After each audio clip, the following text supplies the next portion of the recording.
తెలంగాణ ముస్లిం ఏక్తా సంఘం ఆధ్వర్యంలో రక్తదానం బెల్లం జ్యూస్ గండాత ఈశ్వరి చేతుల మీదుగా పంపిణీ చేశారు.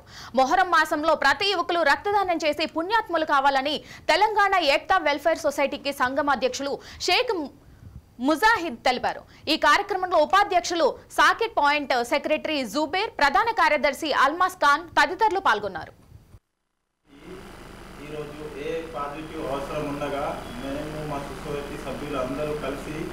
కావేరీ బ్లడ్ బ్యాంక్ వచ్చి రక్తదానం చేయడం జరుగుతుంది.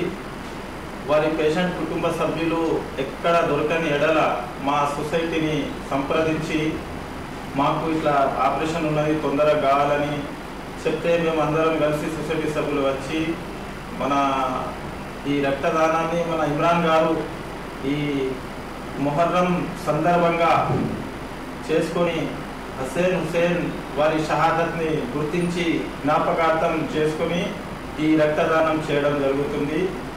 ఈ రక్తదానం అనేది ఒక మానవత్వపు ఒక గుర్తింపు ఉన్నది. ఈ రక్తదానం ఎవరైనా చేయొచ్చు. కుల మత భేదాలు లేకుండా అన్ని వర్గాల వారికి, అన్ని కులాల వారు ముందుకు వచ్చి రక్తదానం చేయగలరు. ఎందుకంటే రక్తదానం చేస్తే మనం ఎటువంటి రోగి వ్యాధి రాకుండా మనల్ని ఆరోగ్యంగా ఉంచుతుంది. కావున నిర్మల్ హిందువులు కానీ ముస్లింలు కానీ అందరూ కలిసి ఎవరికైనా వాట్సాప్లో స్టేటస్లో రక్తం అవసరం ఉన్నదని పెట్టగానే మీరు ముందుకు వచ్చి రక్తదానం చేయాలి. ఎందుకు